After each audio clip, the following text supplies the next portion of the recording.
Hello kids, आज हम पढ़ेंगे पाठ नंबर 17 यानी 17।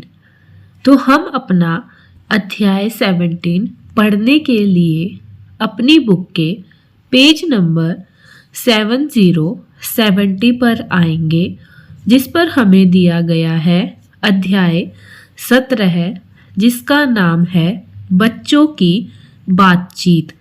यानी जैसे आप सभी दोस्त एक साथ बैठकर, खड़े होकर या कहीं पर भी आपस में बातें करते हैं कि आपने आज क्या खाया, कल आप कहाँ गए थे, आज शाम को क्या है, आज मैम आएगी या नहीं आएगी, आज मैम क्या पढ़ाएगी। ऐसे आप आपस में काफ़ी सारी बातें करते हैं। तो ऐसे ही आज हम कुछ बच्चों की बातचीत को इस पाठ के ज़रिए पढ़ने वाले हैं। इसीलिए हमारे पाठ का नाम दिया गया है बच्चों की बातचीत। तो आइए अब अपने पाठ को पढ़ना शुरू करते हैं। तो यहाँ पर एक दोस्त का नाम दिया गया है मोहन। कल हमारे घर के पास जो नल है उसमें गंदा पानी आया। फिर मीरा ने कहा, तुम्हें कैसे पता चला मोहन? मोहन ने कहा, कल मेरी छोटी बहन व पड़ोस में रह रहे एक बच्चे की तबीयत खराब हो गई। उसे उल्टी व दस्त लग गए। फिर मेरी माँ ने उसे पानी उबाल कर पिलाया। फिर शबनम कहती है, तुम्हारी माँ को उसे ORS का घोल पिलाना चाहिए था। फिर मोहन कहता है, एक गिलास में पानी लो, उसमें आधा कटा नींबू निचोड़ो, एक चुटकी नमक व एक चुटकी चम्मच चीनी डालो। इन तीनों चीज़ों को घोलकर थोड़ा थोड़ा करके पिलाते रहो। इससे शरीर में पानी की कमी कभी नहीं होती है। फिर मोहन कहता है, डॉक्टर ने माँ को एक पैकेट दिया था, जिसे पानी में घोलकर मुन्नी को पिलाया। अब माँ पानी उबालकर ही पीने को दे रही है। यानी बच्चे आपस में कुछ बातें कर रहे हैं। वह पानी की बातें कर रहे हैं कि उनके घर के पास एक नल है जिसमें गंदा पानी आया और गंदा पानी को पीने से मोहन की छोटी बहन मीरा बीमार हो गई। उसे पानी पीते ही उल्टियाँ लग गई और दस्त लग गए। फिर उसकी माँ ने उसे पानी उबाल कर पिलाया। तभी शबनम ने कहा, अरे तुम्हारी माँ को तो उसे ORS घोल बनाकर पिलाना चाहिए था। फिर मोहन ने कहा कि मेरी माँ ने एक गिलास पानी लिया, उसमें आधा कटा नींबू निचोड़ा, एक चुटकी नमक व एक चम्मच चीनी डाली और इन तीनों चीज़ों को घोलकर थोड़ा थोड़ा करके पिलाया। इससे उसके शरीर में पानी की कमी नहीं हुई और वह थोड़ी देर बाद ठीक हो गई। फिर वह बताता है कि जब मेरी माँ मुन्नी को डॉक्टर के पास लेकर गई तो डॉक्टर ने माँ को एक पैकेट दिया, जिसे पानी में घोलकर मुन्नी को पिलाया। अब माँ मुन्नी को हमेशा उबालकर ही पानी दे रही है। यानी बच्चों की इस बातचीत से हमें क्या पता लगा? तो हमें पता लगा कि हमें गंदा पानी नहीं पीना चाहिए, नहीं तो हमारी तबीयत खराब हो जाती है। ऐसे ही अगर हम गंदा पानी पीते हैं तो हमें भी उल्टी या दस्त लग सकते हैं। हमें पानी को साफ करके पीना चाहिए। इसलिए हम पानी को साफ करने के लिए उसे उबालकर पी सकते हैं। और जब हमें दस्त या उल्टी जैसी बीमारियां होती है, जिसमें हमारे शरीर का पानी बाहर निकल जाता है, तो उस समय हमें ORS घोल बनाकर पीना चाहिए, या हम हॉस्पिटल से उसका पैकेट लाकर उसे डायरेक्ट पानी में मिलाकर भी पी सकते हैं। फिर इसमें ORS घोल बनाने की विधि बताई गई है। जो कि मोहन ने यहाँ पर बताई। एक गिलास में पानी लिया, उसमें नींबू डाला और चुटकी और नमक या चुटकी चीनी दोनों को थोड़ा थोड़ा डाला, फिर मिलाकर उसे थोड़ी थोड़ी देर के बाद पी लिया। तो वही हमारा ORS घोल बनकर तैयार हो जाता है। तो ऐसे ही हमें पानी को साफ करने की और भी कई अन्य रास्ते पता होते हैं और पानी को साफ करने के कई अलग अलग तरीके भी हो सकते हैं। इससे पहले वाले पाठ में हम पानी को साफ करने के तरीके पढ़ चुके हैं, तो आप पहले अध्याय 16 की वीडियो देखें ताकि आपको 17 अध्याय समझ आ सके। तो अब हमें नीचे दी गई है एक वर्ग पहेली। निम्नांकित वर्ग में से पानी के स्रोतों को ढूंढो। तो हमने पानी के स्रोत भी पहले वाले पाठ में पढ़ लिए हैं, तो अब हमें उन्हें फिर से एक बार इस वाली वर्ग पहेली में खोजना है। तो आइए खोजना शुरू करते हैं। तो यहाँ पर सबसे पहले हमें दिखाई दे रही है झील, ऐसे ही नाला, नल, ऐसे ही नहर, नहर, नीचे है नाला, ऐसे ही इधर है कुआं, इधर है नदी, कुएं के ऊपर है पंप, पंप के ऊपर है ट्यूबवेल और उसके ऊपर है हमारे पास फिर से नल। तो हमने यहाँ पर सभी पानी के स्रोत को खोज लिया है, जैसे झील, नल, नहर, नाला, नदी, कुआं, पंप और ट्यूबवेल। इसमें हम कुछ और चीज़ें भी ढूंढ सकते थे, जैसे यहाँ पर लिखा हुआ है ब और फ। अगर फ के ऊपर र की मात्रा लगी होती तो हमारा बन जाता बर्फ, जो एक पानी का स्रोत है। ऐसे ही हमारा इसमें बन सकता था सागर, लेकिन यहाँ पर सा नहीं है। तो जितने स्रोत पानी के हमें मिल पाए हमने सभी को ढूंढ लिया है। अब नीचे फिर से कुछ बात बताई गई है, तो आइए उसे जानते हैं। बात पुरानी, यानी यह बात बहुत पुरानी है। कई साल पहले तालाबों के किनारे पक्के घाट, सजे हुए बरामदे, कमरे व हॉल बने होते थे। यहाँ लोग मिलते जुलते थे, जलसे होते थे और गाने बजाने का कार्यक्रम भी होता था। आपस में लोग तालाबों की साफ सफाई का भी ध्यान रखते थे। मोहन बोला, मेरी दादी ने मुझे बताया है कि पहले गांवों में 3-4 तालाब एक दूसरे से जुड़े होते थे, जिनमें बरसात का पानी इकट्ठा होता था। यानी इसमें पुरानी बात के बारे में बताया गया है, जैसे आपके दादा दादी, नाना नानी आपको अपने समय की बातें बताते हैं, तो वह भी बताते हैं उनके समय में खेती की जाती थी, खेत होते थे, वे कैसे पानी लेकर आते थे, वे कुएं से पानी निकालते थे। ऐसी आदि बातें वे बताते हैं जो काफ़ी पुरानी बातें हैं।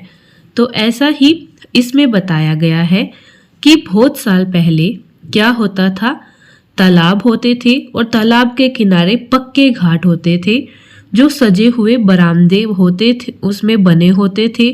साथ ही उसमें कमरे और हॉल भी बने होते थे, जहाँ पर लोग मिलते जुलते थे, बैठकर ताश खेलते थे, गर्मी में पेड़ों के नीचे छाया में बैठते थे। वहाँ पर जल से यानी पार्टी होती थी, जैसे शादी के कार्यक्रम या उसके जैसे कोई और कार्यक्रम, गाने बजाने का कार्यक्रम होता था और लोग आपस में ही मिलकर कुओं और तालाबों की साफ सफाई भी कर लेते थे, क्योंकि अगर हम तालाब या कुएं को समय समय पर साफ नहीं करेंगे तो उनमें भी पानी आना बंद हो जाएगा और उनका पानी गंदा हो जाएगा। इसलिए पहले के समय में भी तालाब और कुओं को साफ किया जाता था, इसीलिए उनका पानी हमेशा साफ रहता था और सभी उसको पी सकते थे। जैसे अगर आज के समय में हम कोई कुआं देखें तो उसमें से कोई पानी लेकर नहीं आता है तो उसका पानी गंदा हो जाता है और सड़ जाता है और उसमें बदबू आनी शुरू हो जाती है, क्योंकि कुएं में से अगर हम पानी निकालते हैं तभी ज़मीन से और पानी निकलकर स्रोत से कुएं के अंदर आता है। लेकिन अगर हम पानी को निकालेंगे ही नहीं तो स्रोत धीरे धीरे बंद होता चला जाता है और बचा हुआ पानी सड़ने लगता है। तो फिर मोहन बताता है कि उसकी दादी ने उसे बताया था कि गांव में 3-4 तालाब एक साथ जुड़े हुए होते थे जिसमें बरसात का पानी इकट्ठा होता था। यानी पहले के लोग देखिए कितने समझदार थे, वे बारिश के पानी को भी तालाब में जमा कर लेते थे और उसका उपयोग बाद में खेती के लिए, पशुओं के लिए, अपने पीने के लिए इस्तेमाल में लाते थे। लेकिन आज के समय में हम क्या करते हैं, ज़मीन से पानी को निकाल लेते हैं लेकिन ज़मीन को वापस पानी नहीं देते हैं, जिससे हमारे समय में प्रदूषण बढ़ता जा रहा है और पानी की कमी भी बढ़ती जा रही है। तो अब हम चलते हैं आगे। तो अब हम आगे आते हैं तो यहाँ पर आप वीडियो को रोककर अपने उत्तर पूरे कर सकते हैं। जैसे हमने यहाँ पर पानी के स्रोतों को खोजा: झील, नल, नहर, झरना, नाला, नदी, कुआं, वर्षा, पंप, ट्यूबवेल। तो यहाँ पर हमें एक और मिल गया, झरना, जो हमने पहले नहीं देखा था। तो आप वीडियो को रोककर यहाँ से देखकर भी काम को पूरा कर सकते हैं। तो अब हम चलते हैं आगे नेक्स्ट पेज पर।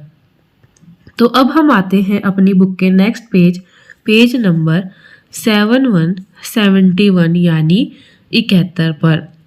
इस पर वही बात आगे बढ़ाई गई है जैसे मोहन ने बताया था कि उनकी दादी के समय में 4-5 तालाब एक साथ मिले होते थे और उसमें बरसात का पानी इकट्ठा होता था। फिर शबनम बोली, अब उन तालाबों का क्या हुआ? मोहन ने बताया, अब वो सब सूखे पड़े हैं और बरसात का पानी बह जाता है।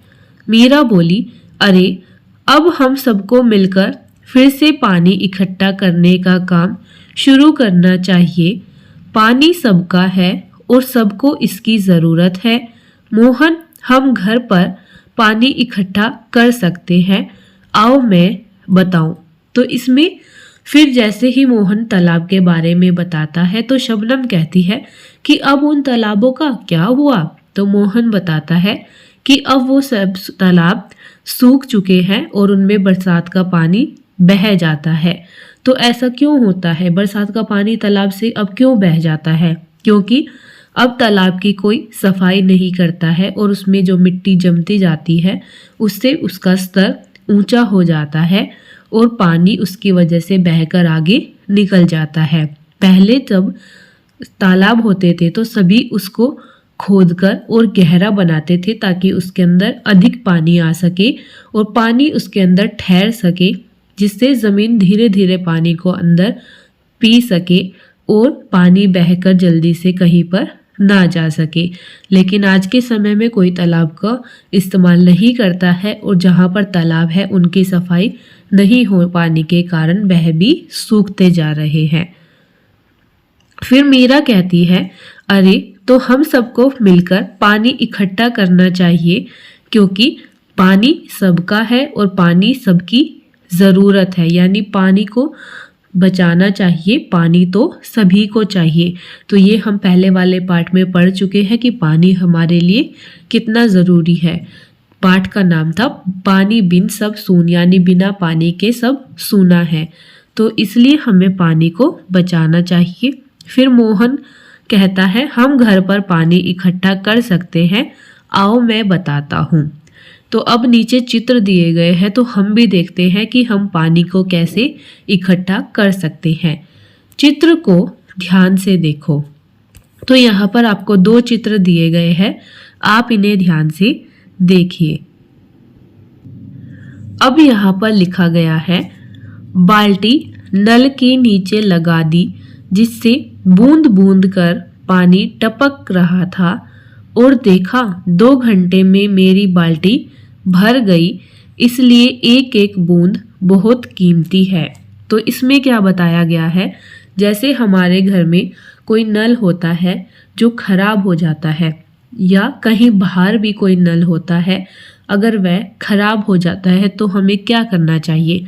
पहला तो हमें, अगर हम नल को ठीक कर सकते हैं तो तुरंत हमें उसे ठीक करा लेना चाहिए ताकि पानी खराब ना हो। दूसरा, हमें पानी बचाने के लिए अगर बूंद बूंद करके उस नल से पानी गिर रहा है तो उसके नीचे हम कोई बाल्टी या बड़ा सा बर्तन रख सकते हैं, जिससे बूंद बूंद कर पानी उस बर्तन में गिरता रहेगा, और जब हम उसे काफ़ी टाइम के बाद देखेंगे तो वह बाल्टी या बर्तन पूरा पानी से भर चुका होगा। तो हम उस पानी का इस्तेमाल किसी भी कार्य के लिए कर सकते हैं। ऐसे ही उस बर्तन को हटाने के बाद दूसरा बर्तन भी रख सकते हैं। साथ ही अगर ऐसा कहीं बाहर होता है, आपको किसी बाहर वाली जगह पर नल खराब दिखता है, तो अगर आपके पास वहाँ पर कोई बोतल है तो आप उसे लगा सकते हैं, या फिर कोई पौधा अगर आसपास दिखाई दे रहा है तो आप उस पौधे को उस पानी के नीचे रख सकते हैं, ताकि उस पौधे को धीरे धीरे करके पानी मिलता रहे। अब इसमें लिखा गया है, आओ इसे करके देखें। तो आपको यह काम खुद से करके देखना है। तो यह आपका होमवर्क है। आप क्या करेंगे, जो भी आपके घर में नल टपक रहा है उसके नीचे बाल्टी लगाएंगे, और आप देखेंगे कि आपकी बाल्टी बूंद बूंद पानी से कितनी देर के बाद भर जाती है। अब इधर एक और चित्र दिखाया गया है, इसे ध्यान से देखिए। इस चित्र का नाम है जल संग्रहण। तो ये पहले के समय में काफ़ी किया जाता था।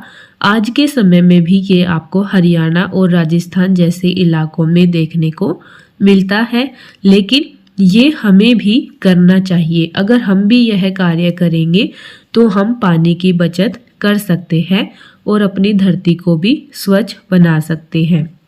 जैसे इसमें दिया गया है, यहाँ पर एक घर के ऊपर एक छत है, जिस पर क्या हुआ, बारिश आई, बारिश का पानी छत पर जमा हो गया।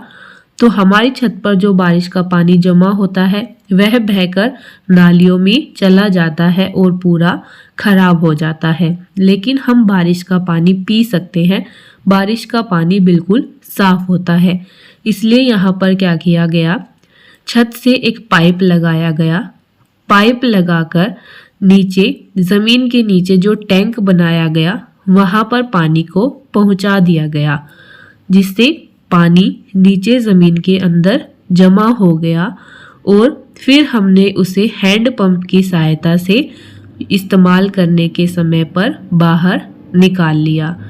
ऐसे ही हम पानी को पाइप से नल के साथ जोड़कर कहीं और भी इस्तेमाल कर सकते हैं।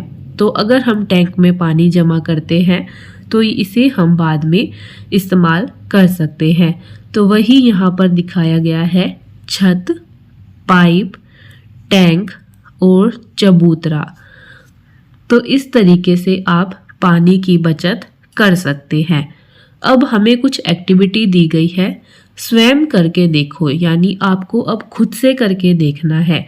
तो आइए देखते हैं हमें क्या क्या कार्य खुद से करके देखने हैं। सबसे पहला है, एक चम्मच में कितनी बूंदें हैं। तो आपको बताना है एक चम्मच में कितनी बूंद पानी या दूध आता है। तो हम पानी की बात कर रहे हैं, इसलिए आप यहाँ पर पानी को ही चेक करेंगे। तो मैं यहाँ पर लिख देती हूँ 15 से 20 बूंद। जो हमारी नॉर्मल स्पून होती है जिससे हम खाना खाते हैं, उसमें 15 से 20 बूंद पानी आ सकता है। बाकी आप इसे खुद से करके देखें कि छोटी चम्मच में कितने बूंद पानी आया और बड़ी चम्मच में कितनी बूंद पानी आया। तो अब हम चलते हैं आगे। तो अब हम आगे आते हैं, तो यहाँ पर हमने लिख दिया है 15 से 20 बूंदे। यहाँ पर पूछा गया एक चम्मच में कितनी बूंदे हैं, तो हमने यहाँ पर लिखी 15 से 20। तो अब हम चलते हैं आगे नेक्स्ट पेज पर। तो अब हम आते हैं आगे अपनी बुक के next page, page number 7 to 72 यानी 72 पर, जिस पर हमें सेकंड एक्टिविटी दी गई है, एक कटोरी में कितने चम्मच पानी है। तो पहले आपने चम्मच में पता लगाया कितनी बूंद पानी है, क्योंकि चम्मच में बूंद बूंद पानी आता है। अब हमें पता लगाना है कि एक कटोरी में कितने चम्मच पानी आता है। तो हम इसमें लिख देते हैं 10 से 15 चम्मच, क्योंकि अब हमसे पूछा है कितने चम्मच पानी आता है। तो हम यहाँ पर लिख देते हैं 10 से 15, यानी एक कटोरी में 10 से 15 चम्मच पानी आता है। तो आप इसे भी करके देखेंगे और उसके बाद ही यहाँ पर लिखेंगे कि आपकी कटोरी में कितने चम्मच पानी आया। थर्ड एक्टिविटी है, एक मग में कितनी कटोरी पानी है। तो अब आपको एक मग में पता लगाना है कि कितनी कटोरी पानी आता है। तो मैं यहाँ पर लिख देती हूँ 2 से 3। ये भी आप पहले खुद से करके देखेंगे, पता लगाएंगे कि कितने कटोरी पानी आपके मग में आया। उसके बाद आप यहाँ पर लिखेंगे। ये सभी बच्चों का उत्तर अलग अलग हो सकता है, क्योंकि हो सकता है किसी के घर पर बड़ा मग हो या किसी के घर पर छोटी कटोरी हो, तो सभी का अनुमान अलग अलग आएगा। तो सभी इसे खुद से करके देखेंगे और उसके बाद ही यहाँ पर लिखेंगे। फोर्थ एक्टिविटी है, एक बाल्टी में कितने मग पानी है। अब देखिए हमें बताना है बाल्टी में कितने मग पानी है। तो मैं यहाँ पर लिख देती हूँ 15 से 20, यानी 15 से 20 मग पानी हमारे घर की बाल्टी में आ सकता है, क्योंकि मेरे घर की बाल्टी काफ़ी बड़ी है। तो आप अपने अपने घर की बाल्टी को भी चेक करेंगे कि कितने मग पानी आया। अब नीचे एक और एक्टिविटी दी गई है, पानी को दोबारा प्रयोग करने के लिए किस काम के बाद कौन कौन से काम करोगे।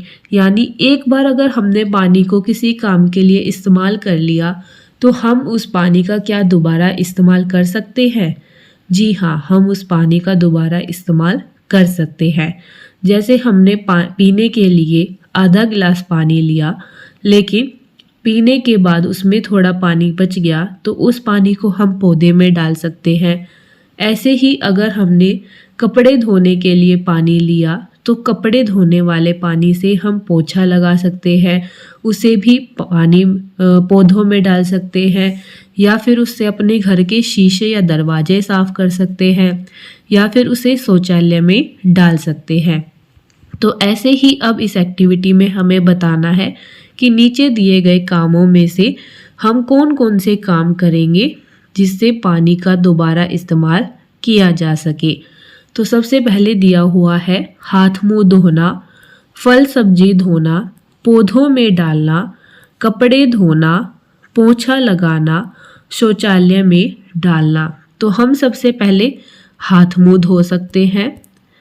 हाथ मुंह धोने के बाद हम फल और सब्जियों को धो सकते हैं।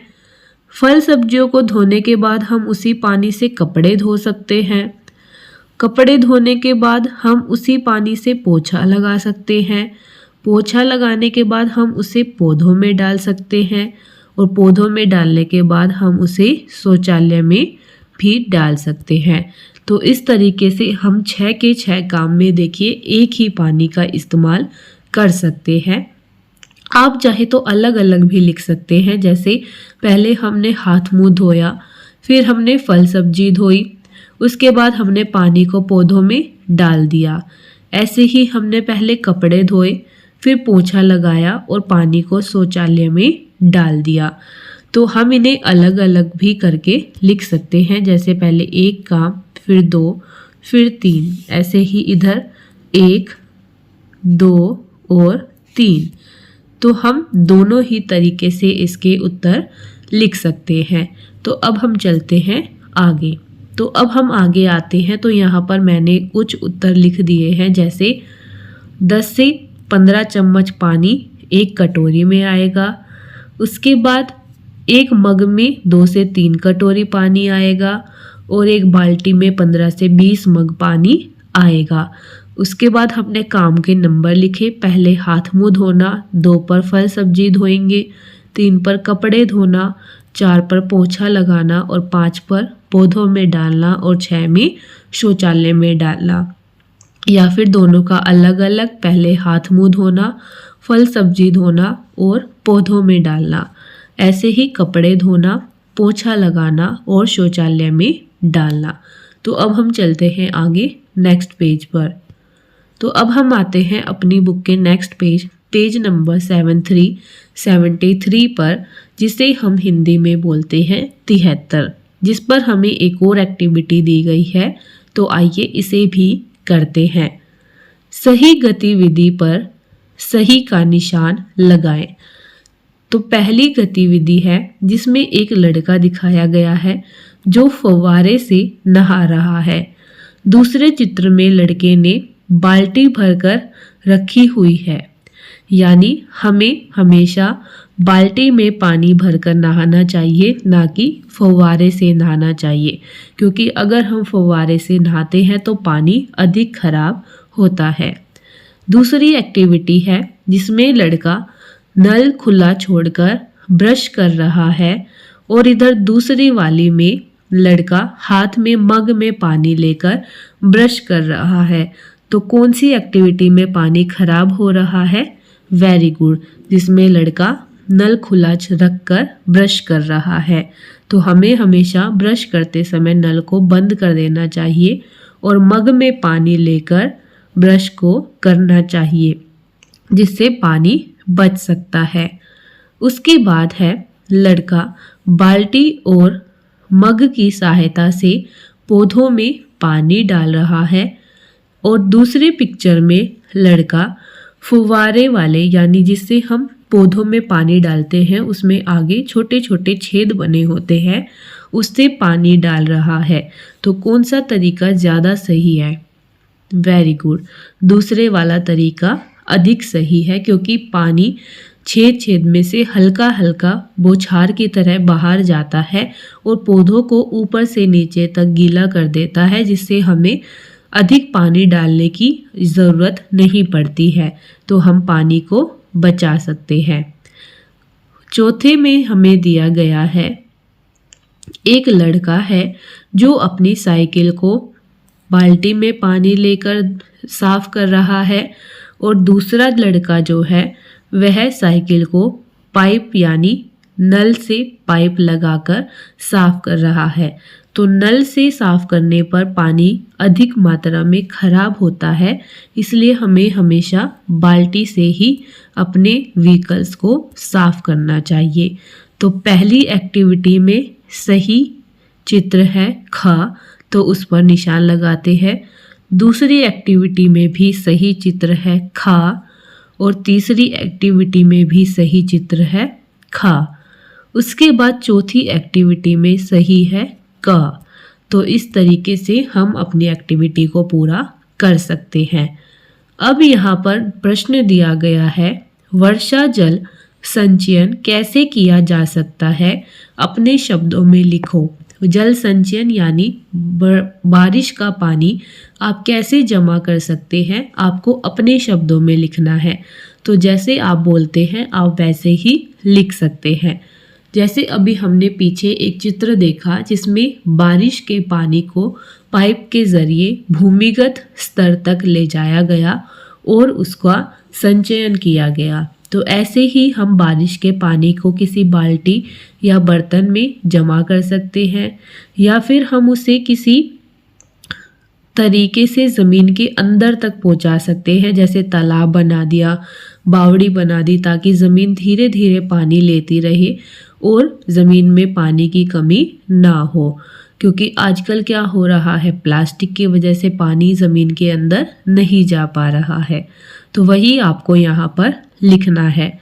उसके बाद तीसरा प्रश्न आता है, नीचे दिए गए चित्र में रंग भरो, यहाँ कैसे जल संचय दर्शाया गया है, अपने विचारों को लिखो। यानी इसमें आपको फिर से एक जल संचयन का चित्र दिया गया है जिसमें आपको रंग भरना है और आपको इसके बारे में अपने विचार बताने हैं कि इसमें कैसे पानी को बचाया गया है। तो इसमें वही फिर से छत दी गई है, पाइप दिया गया है, पाइप से नीचे एक टैंक बनाया गया है और बारिश का पानी पाइप के ज़रिए टैंक में आ रहा है, जिसे हम मोटर लगाकर निकाल सकते हैं या हैंड पंप से निकाल सकते हैं। और इधर पाइप को आगे बंद कर दिया गया है ताकि पानी वेस्ट ना हो सके। तो इस चित्र में आप रंग को भर लेंगे और अपने विचार यहाँ पर दी गई खाली जगह पर आप लिख लेंगे, या फिर आप अपनी कॉपी में भी इस प्रश्न को डालकर इस चित्र को बनाकर उसका उत्तर यहाँ से देखकर लिख सकते हैं। तो अब हम चलते हैं आगे। तो अब हम आते हैं आगे। तो यहाँ पर आप वीडियो को रोक लेंगे और यहाँ से देखकर अपना कार्य पूरा कर लेंगे। तो पहली एक्टिविटी में हमने बताया कि पानी किस चित्र में बचाया गया है, यानी कौन सी गतिविधि सही है। तो हमने बताया बाल्टी से नहाना, उसके बाद मग में पानी लेकर ब्रश करना, पौधों के लिए फुव्वारे वाले डब्बों का इस्तेमाल करना यानी मग या कप का इस्तेमाल करना, और साइकिल को बाल्टी में पानी लेकर साफ करना। उसके बाद हमने लिखा वर्षा जल संचयन कैसे किया जाता है। तो हमने पहले लिखा छत पर गिरने वाले वर्षा जल को पाइप की मदद से भूमिगत टैंक में जमा करना। दूसरा, वर्षा जल को बर्तन, तालाब, झील या कुएं में जमा करना। तीसरा, भूजल स्तर को बढ़ाने के लिए वर्षा जल को जमीन तक पहुंचाने की व्यवस्था करना, यानी वही कि हम टैंक में पानी जमा कर सकते हैं, किसी बर्तन, तालाब या कुएं में जमा कर सकते हैं। और जब हम पानी को तालाब, झील या कुएं में जमा करते हैं तो वह भूजल स्तर यानी ज़मीन में पानी की मात्रा को बढ़ाता है, जो अधिक अच्छा होता है। उसके बाद था नीचे दिए गए चित्र में रंग भरो, यहाँ कैसे जल संचय दिखाया गया है, अपने विचार लिखो। तो हमने नीचे दिए गए चित्र में रंग भर दिया है, तो आप भी यहाँ से देखकर रंग भर सकते हैं। फिर हमने अपने विचार लिखे कि चित्र में दिखाया गया है कि बारिश का पानी छत से पाइप के जरिए एक भूमिगत टैंक में इकट्ठा किया जा रहा है। इस पानी को बाद में ज़रूरत के हिसाब से उपयोग किया जा सकता है। यह जल संचयन का एक प्रभावी तरीका है।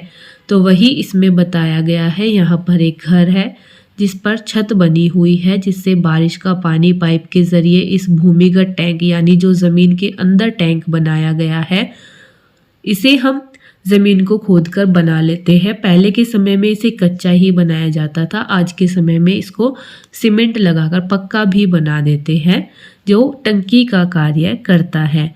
तो यहाँ पर टैंक बना दिया, फिर इस पानी का इस्तेमाल ज़रूरत पड़ने पर हम कभी भी मोटर से निकाल कर सकते हैं।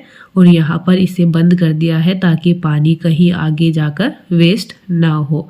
तो आप वीडियो को रोक लेंगे और यहाँ से देखकर ये सभी उत्तर सही से लिख लेंगे। तो इसी के साथ हमारा चैप्टर यहीं पर ख़त्म होता है। अब हम मिलेंगे एक और नई वीडियो में नए चैप्टर के साथ। तब तक के लिए चैनल को सब्सक्राइब करें, वीडियो को लाइक करें, ज़्यादा से ज़्यादा शेयर करें, बेल आइकन पर क्लिक करें और ऐसे बच्चों के साथ ज़रूर शेयर करें जो विद्यालय नहीं जाते हैं, ताकि घर बैठकर वह भी पढ़ाई कर सके। तो अब हम मिलेंगे एक और नई वीडियो में नए पाठ के साथ। तब तक के लिए बाय बाय, थैंक यू।